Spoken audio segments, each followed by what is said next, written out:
Right up there with my England sort of debut appearance, the biggest moment in my football career. Like, I didn't really enjoy my time at Man United. I knew the time was coming to an end, but I was looking forward to escaping that sort of like world of just pressure, and it was an horrible time for me, really. Birmingham fans, if you ask them, the greatest moment of being a Birmingham fan in the last 20 years is. Welcome to the Blue Rising podcast, your home of big conversations with big Blues legends. Joining me, as always, he's got no hair, but we don't care. But does he care? It's Tommy Mooney. Tommy, how are you? I'm very well, thank you. No, I don't care. I think I look all right. Yeah, you do. You look great and very intimidating. Next, joining me and Tommy is a Blues legend. The first time I met him, I said, "Can I have a look at your Man of the Match trophy from the Carling Cup 2011? He said, "What are you doing in my house?" It's Ben Foster. Ben, how are you? I'm really good, thank you. Nice to be here. Pleasure to be here. We're actually sat here on Obafemi Martin's Day, 15 years since that win. Thank God for facial hair, hey? You're not wrong. Yeah, Okay. you know what? I had a little watch of it the other day, actually, because I know this day is coming up. It's a special day in my calendar. I had a little watch of the video back, and I thought, oh, you're like a butterfly, you are, Ben. You're blossoming into something beautiful, because I was horrible, wasn't I, back then? Horrible, No, massive you were chin, okay. big head.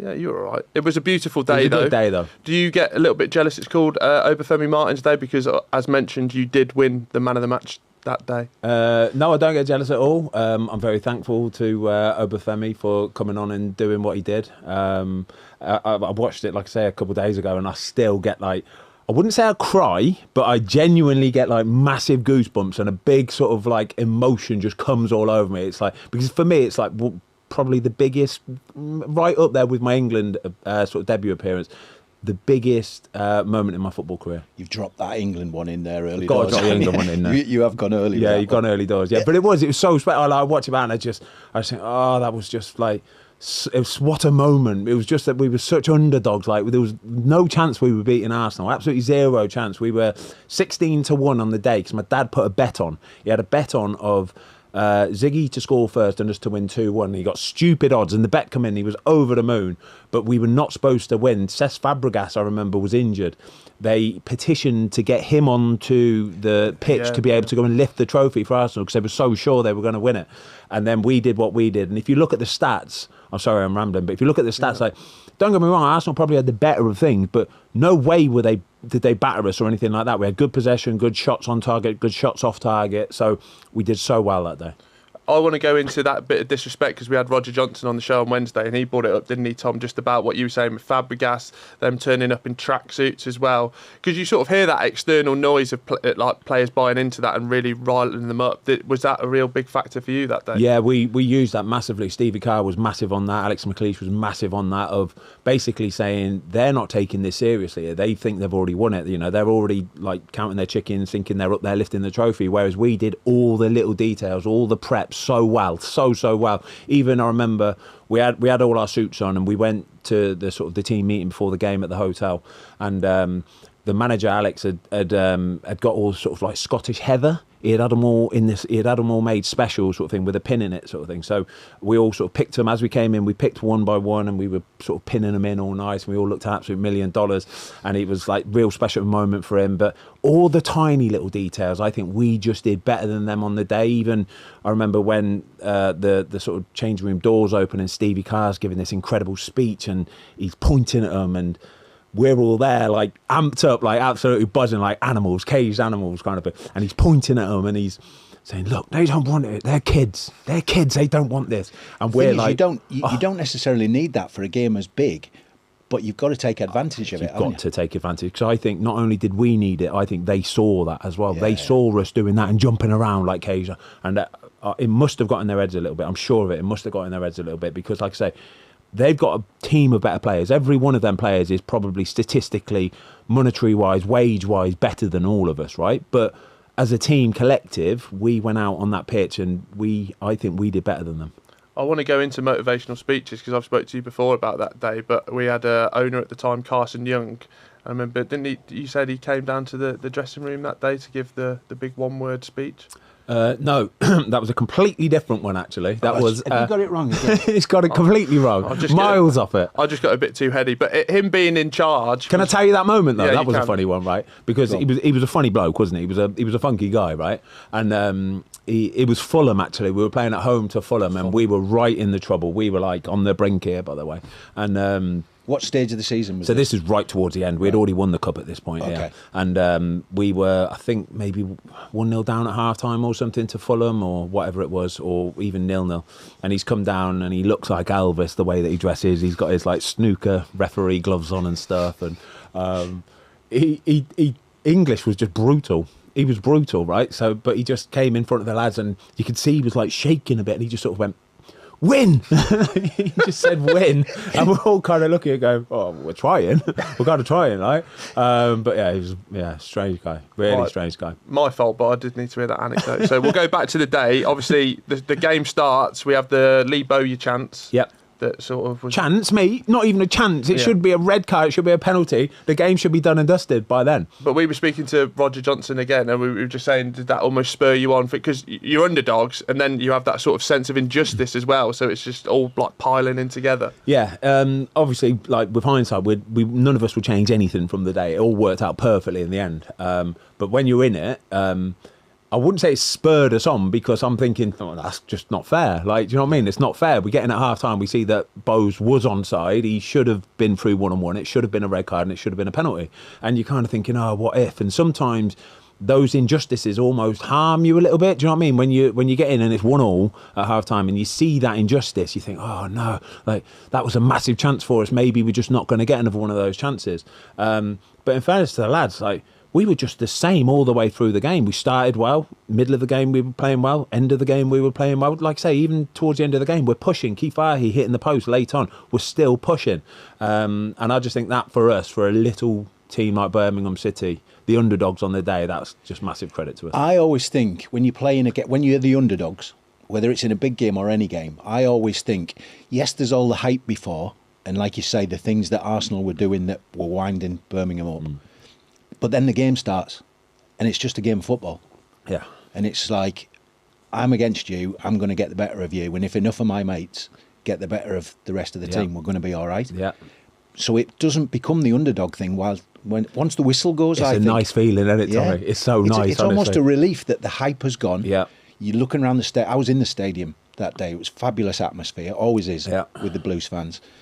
And the Arsenal fans were just shocked at the way that Birmingham played. It was our big day out, mate. It was our big day out all across the board, right? So you played in teams the same as me where you are the underdogs. I've spent my career playing for an underdog team where we're always battling every game on a Saturday. Unless we give 100%, we're not going to win. It's as simple as that, right?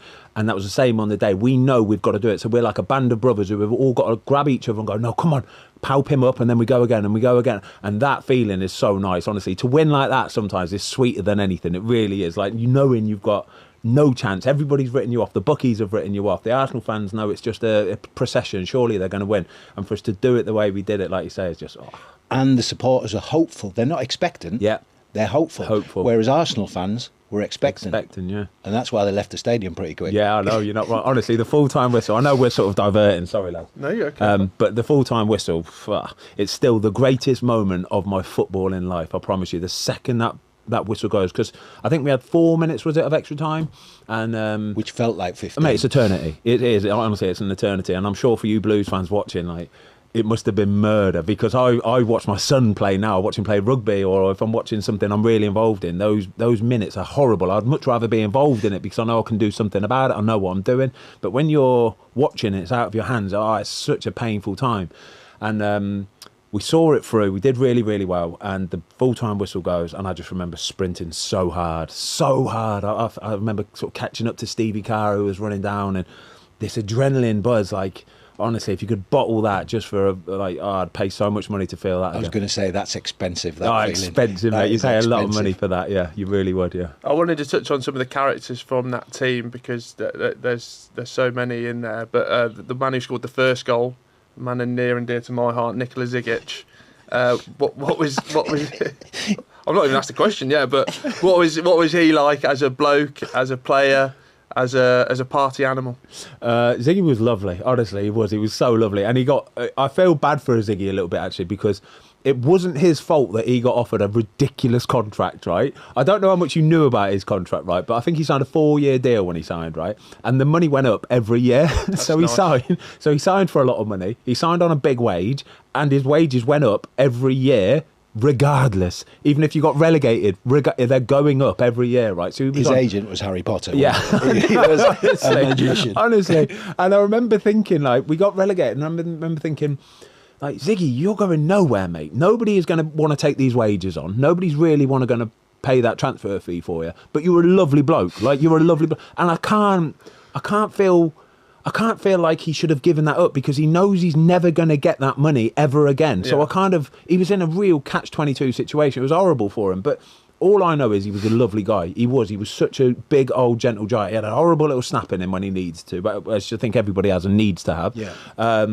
But yeah, he was. I told you it's not just me. Nah, mate, everybody has. That. Like to be an elite athlete, you've got to have a little switch of a little moment where you know you've worked really hard for this. Yeah, you've done everything. You've worked really, and if somebody tries to take that away from you, no chance. You've got to have that about you, right? And he had it. So I love Ziggy. I love Ziggy, and he was a problem, mate. He was an absolute handful. I always just used to think, I'm so glad you're on my team, because if you were on the opposition team, I would be so worrying about every ball into the box because you're horrible, you are. But he scored at Wembley. And he scored against the Villa. Yes, he did score. I think it's almost come a bit full circle for him a bit, because you say at the time, me as an 18-year-old, no facial hair, horrible fringe, tweeting probably like he's on this amount of money at the time, but now it's come full circle. You just remember those goals, and it's sort of like. Yeah, he was a very good player. He's a gentle giant, mate. He was. But obviously, technically, never going to be the greatest because of his size. But put a ball into the air, like to be in that little position. First of all, the flick on from Roger sort of thing, because it's a tough ball to head back. That is as well. He's got Koscielny on him as well. Roger spoke about that for 17 minutes. Yeah, I bet he did. I guarantee he did as well. Yeah. Oh my God. He has to see the running order before he just get that in there. If you can. Any time we talk about this with Roger, he'll always say to me, that header that he put back across was basically a goal for him. That was basically his goal. West Ham. Yeah, and the West Ham. And he should have got man of the match. That's all he ever says. Really? I still can't believe he got man of the match that day. I should have got man of the match that day. And all right, Roger, all right. But it was an unbelievable back header, because like I say, he's got big Laurent Koscielny on him there as well. And then that ball back into that little pocket there where Ziggy's just lingering around and everybody's thinking, oh, can I? Beautiful. What a moment.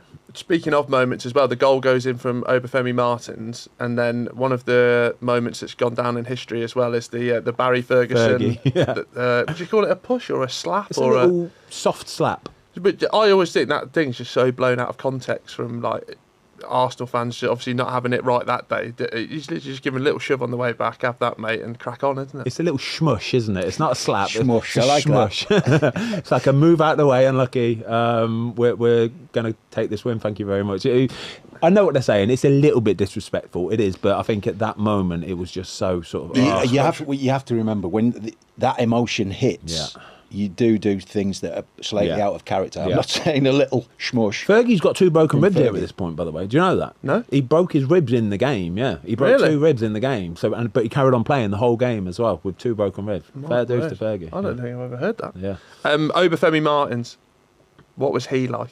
What a strange little cat, honestly. He was a weird little cat. He really was.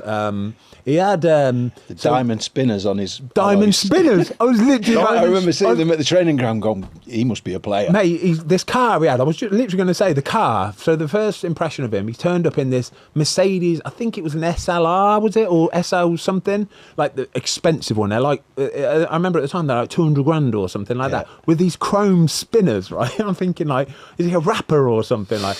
And then this little man gets out of the car, right? And he's kind of half limping in. And I'm thinking, what on earth is this? Like, and then, in fairness to him, like, in training, like, he was a finisher, pure finisher. That's like, obviously, he's built his name up being a little finisher. Like, I remember Inter Milan back in the day on Champ Man. You always signed Obafemi Martins, right? So to see it up close and personal, he was an unbelievable finisher. But I think fitness-wise, he wasn't right up to speed. I think he had a few little lingering injuries and stuff like that, hence the reason why the cup final came and he was on the bench. But for somebody to bring on for just a few minutes and sort of an impact player, like, he was perfect for us on the day, weren't he? He was absolutely class, wasn't he? Let's go into the night then, if you can remember any of it. We've heard varying different stories, some that we can broadcast and some that we can't, unfortunately. But what was that night like? So we hadn't planned anything. There was nothing planned. The owners, I think they even thought we were going to lose. I'm talking about Arsenal fans thinking they're winning. Our owners didn't think we were going to win either. So nothing was planned. They hadn't laid anything on. There wasn't a party or anything for the families or anything like that. So we all had to sort of make our own plans, really. I had a lot of family come down to watch the game. So I knew that I was going to be going back home. I was living in Henley at the time, actually not far from here. Didn't you have a coach come down from Leamington? Yeah, I had a coach come down with loads of family and friends. So we had loads of people coming down anyway. So I had full-on plans of just coming home and doing something, whatever. A lot of lads stayed down in London and went to like all those fancy nightclubs or whatever. But there was quite a big bulk of us. I'd say probably a dozen or so that actually came home, and then when we were on the way home, I managed to get a few beers into the car with us. So my wife was driving, was playing all kind of, I remember we were in the back of the car sort of rocking it, genuinely having a couple of mates with me, and we were playing, you remember, like, Baby Cakes, You Just Don't Know, no. It's one of your favourites. I about it, honestly. That is my favourite. That always gets me. We were all on the kind of floor. like rocking the car, genuinely rocking the car up the motorway. It was wicked. But we're on the group chat sort of trying to sort out where we're going and what we're doing and stuff like that, and then somebody knew somebody at the Arcadian. Oh wow! So Into, is that one of the bars? Tom's your man for that Something sort of like area, that, was Tom? it? Yeah, potentially. Something like that. Anyway, it was like a proper little like student bar or whatever. Not Snobs. No, it wasn't Snobs. No. Okay, that's me out. It was so we all just somebody knew somebody that ran the bar there or ran it or whatever. So he said he'll get like a little bit of a section for us or whatever, so we didn't get absolutely mobbed or anything like that. Because obviously there'll be a lot of Birmingham fans coming back trying to get on as well. So they sorted that out for us, and I remember there was just sort of a dozen or so players, 10 or 12 of us that just turned up there. We all made our own way there. That's odd though, isn't it? Yeah. Because normally it's like, right, this is what's happening. Yeah. We're going there. Win or lose, we're going there. That's we're what I doing mean. this. I think even if we'd have lost, like the fact that we've got to a cup final, the day out, like I think football's about moments, right? I genuinely do. For football fans especially, it's all about moments, isn't it? Like Birmingham fans, if you ask them, the greatest moment of being a Birmingham fan in the last 20 years is the League Cup final, the Carling Cup final, right? Because it's just that moment, it's the day out, it's all of it. And I think regardless of whether you win or lose, you should put something on because you should celebrate it, you should remember it. But we didn't. When we got promoted at the Millennium Stadium, we went back to the hotel, everybody. Yeah. And David Gold put $1,000 behind the bar, which went in like the first 26 Cheers, seconds. David. And then Brucey put another bundle, but we all went back. Yeah. All of the family and friends are invited back to the hotel. All together. Lovely, isn't it? Because you're either celebrating together or commiserating. Yeah, I agree. But together. All together, exactly. And that's when I've heard these stories. It just doesn't. Every time I've played in a big game like that, you're all together. Especially the League Cup final, because it's end of February as well. You've still got another 2 months of the season left. You know what I mean? You've got 10 weeks left, really. So we were in our position in the league. It was okay, but we knew we still had a long part of the season to go where we all could have banded together and should have banded together. And don't get me wrong, we were all together in a sense, but I think it would have added a little bit more if we were all together. So I think that sort of stuff was not what the owners really, they didn't see the long picture of it. They just sort of took it. Yeah, they didn't understand it. I think they took it for granted a bit. So it was a shame. But like I said, we had 10 or 12 of us and we made a good fist of it anyway. Like we had a good old like session, cracked on. I think we were given a couple of days off afterwards anyway to sort of rest and recover and stuff. So, but I've got to admit, honestly, I think the emotion of that cup final took it out of the lads, the whole team.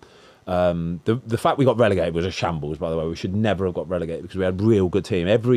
Not everyone, but there was an awful lot of that team who went and got moves away to Premier League teams as well, and then flourished in the Premier League as well, did really well. It was such a shame that we got relegated because we were a very, very good team. But I do think it was the emotion from the cup final that it took so much out of us. It affected because you look at that team sheet and you think, that's big hitters. I know underdogs against Arsenal, granted. Yeah. But that Birmingham squad, that's what I mean, is big hitters. Mate, look at the back four. I know Martin Juranek apart. Bridgie got moved. He played the rest of his career at West Brom with me in the Premier League. Martin, fucking hell, what's his name? Who was I meant to say there? Rog Johnson. Sorry, yeah. Rog got the move to Wolves, a lot of money. Scotty Dan played his career in the Premier League. Do you know what I mean? We've got Stevie Carr, who's a proper player. Like, big players all over the place. Seb Larson went and got a move. Barry Ferguson, awesome. what a player. Do you know what I mean? Like, all over the place. So, Craig Gardner went and got a move. Ziggy didn't get a move. Didn't get a move. But he scored 4 against Leeds, so we'll Yeah. forgive him. I wanted to touch back, obviously, to get to the final. There were some monumental moments as well, wasn't there? So, Aston Villa in the quarter-final. I remember the Aston Villa game so well because it was about -8. Yeah, It was nice. -8. I'm sure it was right. I remember it being. I always just remember it as the coldest game I've ever played. It was freezing. I was at that. Ironically, I was at a lot of these games, and Yeah. I was living in Spain at the time. Yeah.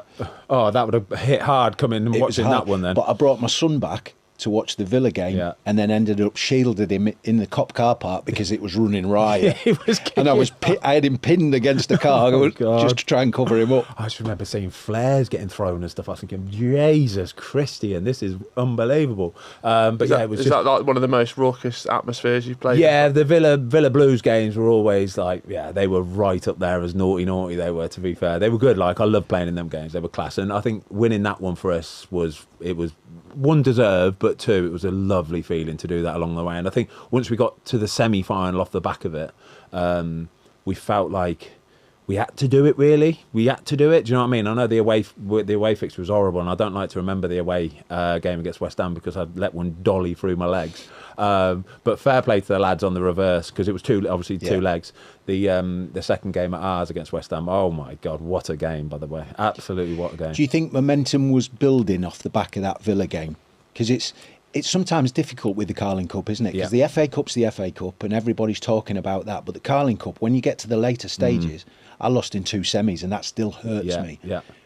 But it's still a massive competition. Massive, mate. Once you get to quarters or semis of any competition, right? All of a sudden, it becomes exactly. It's a bit different. I'm not going to say Blues a smaller club, but you spoke about that underdog mentality. You know, when you got that feeling that you could get somewhere, it's like got that bit mate, of it finally sort of like hit home for me. It was when we actually won the second game against West Ham, the semi-final, because we all had these "we're going to Wembley" like banner signs sort of thing. They just appeared in the changing rooms or on the pitch or whatever, and we were holding them. I was like, oh yeah, like you get so caught in the Premier League and getting safe and FA Cup and all this, and then they bring you going to Wembley, and you're like, yeah, we are. That's what we're doing, aren't we? And I think that's when it really hit home. But that second leg of the semi-final was what a game that was. If you want to watch a game back of like goals and guards wanging one in from 30 yards with his wobbly foot and big he had Rob a few Green. attempts at those before. He did, do you remember? Rob Green, but they're horrible, mate. Because he's got a wobble foot, right? And it was the mitre balls. You know, it's the mitre balls. They were horrible, mate. They were scud missiles. They were, because you hit one, and Guards was the best at it. He's a finger breaker. Guards was horrible, and he could welly a ball, and them balls in particular would proper move. So the goal that he scores, it starts off where Rob Green can see it going, and then starts veering towards the corner, and before you know, it's too late. You can't get there. It's too late. Horrible it is. Was there nothing like, I think of that Villa night and the West Ham one as well, just like when there's something on the line for Blues fans, especially at St Andrews and under the lights. We've had it recently, haven't we, with some of the games. For me, there's no better place to be. No, there ain't. It's class. I remember, even in that season, I remember playing Man United at home, and we drew the game 1-1. I think it was a 1-1 draw. And I remember just, you shouldn't be, the Chelsea one earlier in the season as well, 0-0. Like, you shouldn't be winning or drawing those games because these teams are massive. They're massive big boys. Like that season, we got relegated. We drew at home to Chelsea, drew at home to Man United. You shouldn't be getting relegated off the back of doing things like that. Do you know what I mean? But it was a shame. But yeah, I agree. Under the lights at St Andrews, it's lovely. It's such a nice feeling. We could talk about the Carling Cup all day, but I wanted to touch about your time at Blues, joining Blues. How did it happen? Who made first contact? Did Fergie have to give his blessing for you to come to Birmingham City? No, he sort of opened the door and went, "Go on, there you go. See you later, mate." No, I was buzzing for it. I really was, because I knew my time at United was finished. And not only that, I wanted to play as well. And I didn't really enjoy my time at Man United. I knew the time was coming to an end, but I was looking forward to escaping that sort of like world of just pressure. And it was an horrible time for me, really. So when I found out Blues were interested in me, the manager actually pulled me into his office and he said, "Listen, we've had an offer from Birmingham City. It's a very good offer. We think it's good for us and we think it's good for you. we think it's, you should go and do it, basically. And I was like, perfect, absolutely perfect, like brilliant. And he was like, cool, like, well, you're not going to play any more games now until the end of the season, so sort of just get your head round that's what's coming. I was like, all right, cool, fair enough, brilliant. And then I remember the season finished, I came straight down, because I was living in the Midlands anyway, really, from Leamington Spa, so I was doing a bit of travelling all back and forth, so moving to Birmingham was just perfect for me, back home, and perfect. And I remember going for the medical, and everything was absolutely fine. Met Dave Watson, the goalie coach. He kind of told me everything he wanted from me, expected from me. I knew Joe Hart quite well as well from my time with England. So I obviously gave him a call, asked him what the club's like, what the manager's like, what Dave Watson's like. Because for a goalie, the goalie department, the goalie coach is tight, it's massive. Yeah, it's really important. I need to know what it's about. And Joe's funny. He just said, Watto's horrible. He's an absolute creature. He said, you've just got to get on him from day one, yeah? Bully him and you'll be fine, honestly, because he's horrible. And I was like, all right, sound, yeah. And he's exactly right as well, because Watto, right, you watch, he does load of our stuff now, and he looks like the nicest guy in the world, but as a goal coach, he was horrible, right? To the young lads, he was such a seriously, he was such a to him, right? In a nice way, though. No, horrible way. Horrible way. Yeah, he was just, his standards were so high, yeah? So high, and I loved it. It was right up my street, because I'm the most competitive man in the world. And for me, it was like, I thrive off this like you wouldn't believe. So like Army Major sort of type? Yeah, but like details, so right. Fine on the details, right? So when we're training, if I catch what he's got an absolute hammer foot, right? So we would drill it, and if I caught it, but one hand was a little bit low or something, I still caught it nice and clean, but one hand was a little bit low, he would just quickly look at me and he'd go, saw that? And I'm like, I've just caught a like 80-mile-an-hour ball and you're still picking holes, but I love that kind of stuff, right?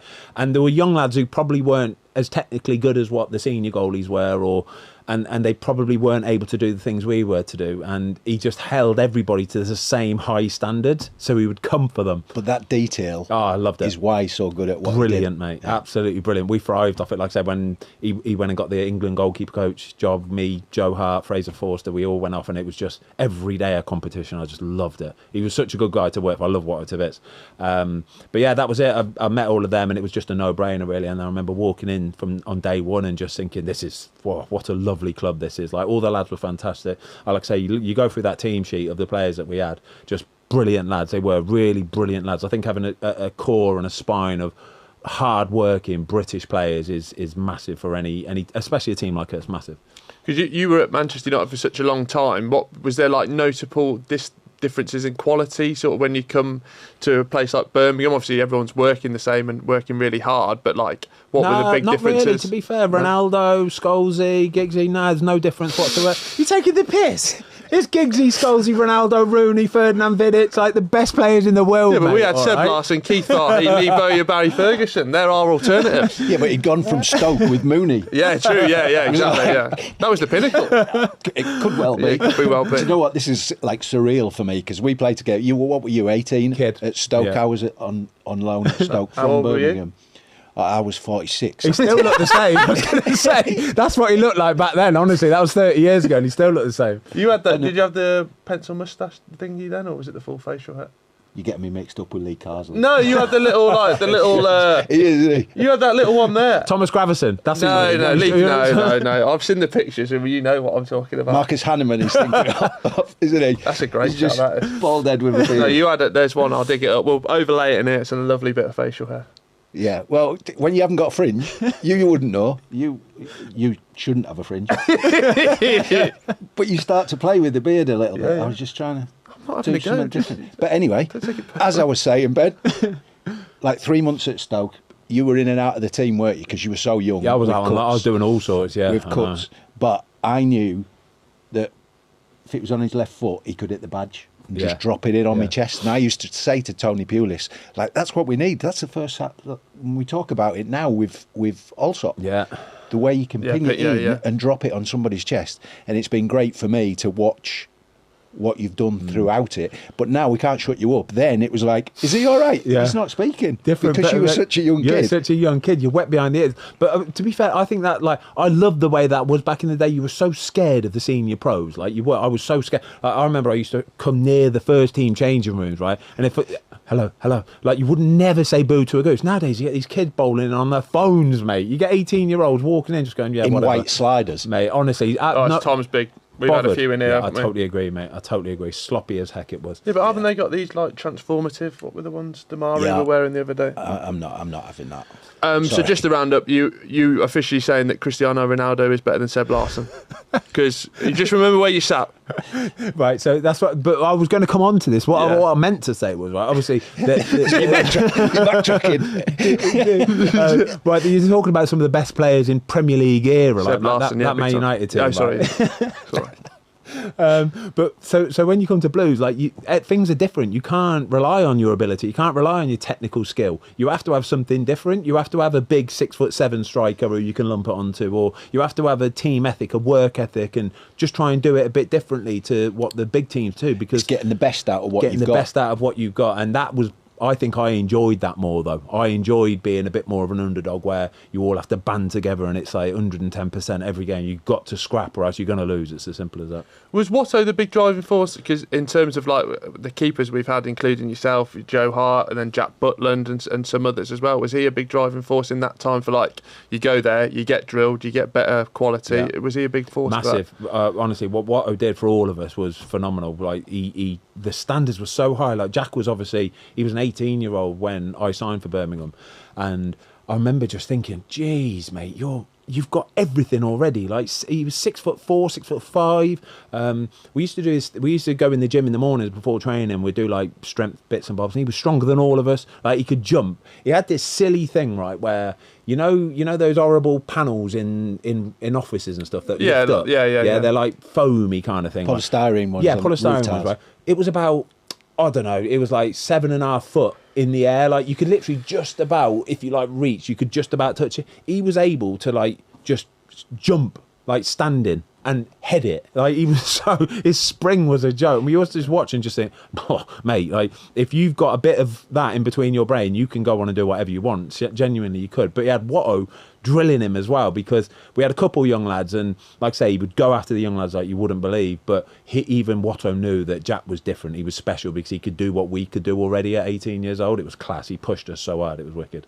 Obviously, the season did end in disappointment, relegation. Because it was a loan move initially, wasn't it, to West Brom with the thought of maybe coming back. Do you sort of, like, how close were you keeping an eye on that Blue season? Because it was like, we were in Europe. I think we progressed a bit well in the FA Cup, League Cup, nearly got through the Europa League. Were you sort of watching on from afar, hoping you could come back? What was that situation? Well, yeah, I remember when the season finished, obviously it was all kicking off with the owner, wasn't it? I think he'd probably just been arrested or something. Well, he's only just got out of prison, so I think, it's not too bad. yeah, it was all kicking off with the owner. So we all had meetings with the manager, actually. We all had to come in like the final day after we had just been relegated. I think it was probably the next day or something. And we all got sent like text messages of certain times. We had like a 10 or 15 minute time slot where we came in. But I got in and like there was loads of lads milling around anyway. And I was like, have you spoke to the manager yet? And it was like, yeah. And it was like, what he said to you? And he said I can go. And then there will be another lad saying, no, he's saying I'm staying. He's saying I'm staying for next season. And I was like, what? Is this literally like a bit of a lottery here, whether you're going to stay or you're getting sold? Was this with Alex McLeish? Yeah, Alex McLeish, yeah. Oh, and what did he do? So, I know, yeah. I know, yeah. Did he have a meeting with himself? Yeah. So, sorry, mate. I don't want to talk about that. Yeah, well, where did he go? So. Anyway, I remember I had my meeting with him, and like the players who earn like the more money in the squad were told basically like, you might have to go, to be honest with you, because we're going to get relegated. We're going down into the Championship, and they're not happy about paying them wages in the Championship because none of us had like a relegation clause. Really? There were no cuts in it. No, there was no like. It money. wasn't a thing. No, it wasn't. Is that like a newer thing? Yeah, so none of us, we were all just on the same money in the Championship.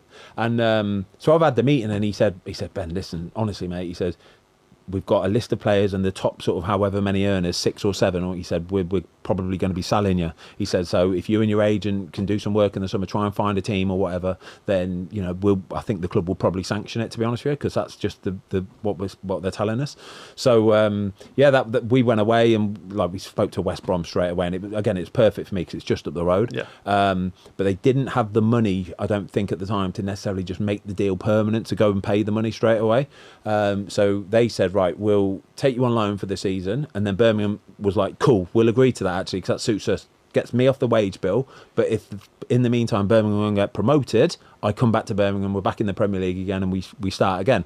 And I remember coming to, and I was a bit gutted that I missed out on all that European stuff as well, because like watching from afar, like the Braga stuff and all that, like Chris Wood in Bruges. Yeah, Bruges, sorry, not Braga, Bruges. I remember the Bruges games. I just remember thinking, oh, that'd have been nice. That'd have been lovely. That would. And I remember seeing all the Blues fans online just travelling and just like making a proper thing of it. For that European season, I was doing commentary, co-coms with Tom Ross. Yeah. And I did a lot of games. That's a separate podcast.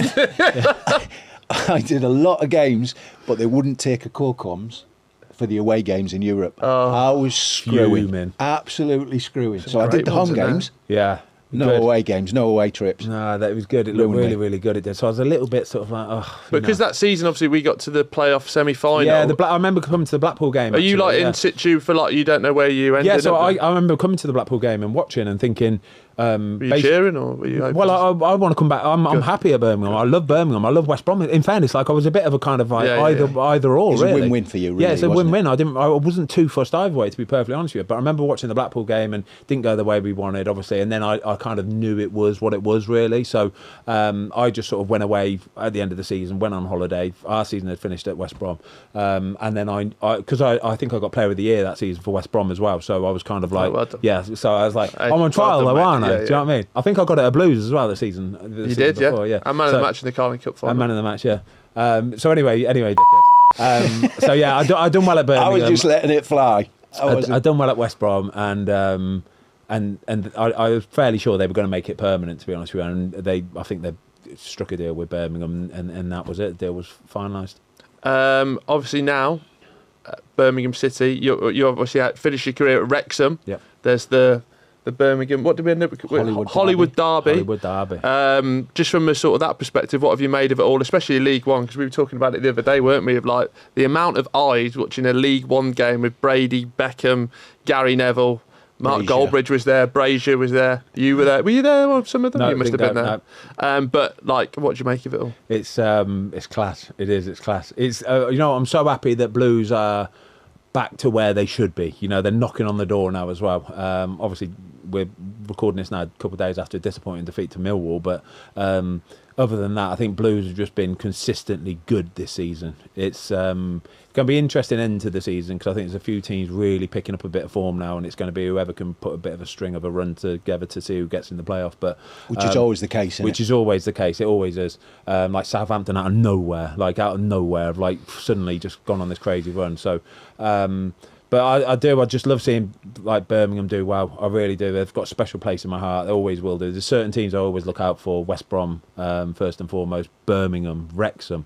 They're the teams that have got this like real nice like part of my heart. And the Watford fans will be really annoyed that you haven't mentioned. Well, no. The thing with Watford is right. I spent 6 years at Watford and.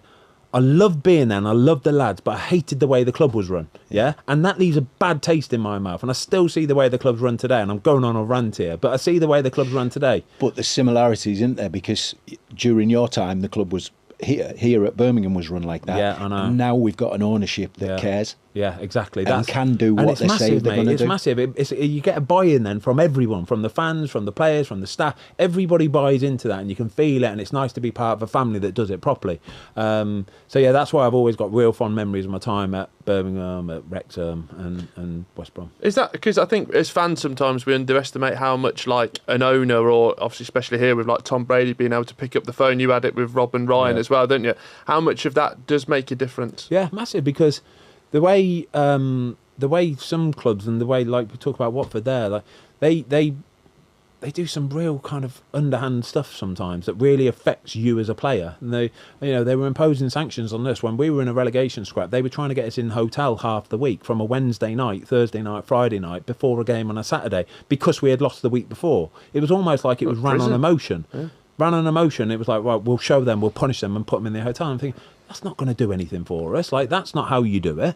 But the fans don't really see that side of it. They don't understand that we're people as well. You know, don't get me wrong, we're kind of machines on a Saturday afternoon and we go through it and do it, whatever. But during the week, we're just normal human folk. Beings. Yeah, normal human beings. Like, and it affects us. If you're away from your family for half the week, mate, I'm not going to be in a great mental state to go on a Saturday afternoon, and I'm not going to really want to go through it for the owner that's making me do that either. It leaves a bad taste in your mouth, and that's how it kind of feels, really. Whereas these clubs, the nice clubs, that's where you feel the positivity, isn't it? Because you're putting yourself on the line. Yeah. There's nothing more I can do. I can't work any harder. Yeah, exactly. I want everybody that's involved with me to be doing exactly the same thing. Yeah. And that's sometimes, not always, but that's where you get the success. Without doubt, mate. Without doubt. I think Birmingham, it's like I say, it's got a real nice part of my heart that I'll always love Birmingham, and it's to do with moments. It's all the moments, lads. It is like we had it last season in the Premier League. Palace and Newcastle winning things, Tottenham winning things, and for them fans, it's days they'll never forget. It's day outs they'll never forget. And for us, February 27th, 2011, like. You'll never forget it, right? You'll never forget it. It's special. Just finally, is that the greatest day in your footballing career as a day? As a day, as a moment, genuine moment is the full-time whistle going and sprinting past. I wouldn't say I'll sprint past Stephen Carr, but I definitely caught him up, all right? I definitely caught him up. I was blowing by the time I got to him. Where were you going? Because sometimes that... Birmingham fans, mate. Blues fans. Honestly, Straight to the middle Blues row. fans, because we were down that end, and the Blues fans were kind of, as I'm looking, sort of, they had that big sort of, big corner, big side up there. And so we're just running all the way straight down towards them. And it was just, the sea of blue was phenomenal. There was like flags flying. There was like, it was bonkers. And we didn't know where we were going, but we were just running down there because all you could see was blue going wild, confetti, all that kind of stuff. Still to this day, like, I can go to petrol stations in and around Birmingham or whatever, and there'll be somebody come up to me and they'll go, best day of my life that was, mate. And I know what they mean. I know what they're meaning straight away. Best day of my life that was, mate. And that's just me, and you're going, please just stop following me around. Will, stop What it. are you doing every in time. a petrol station? You don't even have a car, Will. I could smell you from far away. That's the petrol. No, it's not.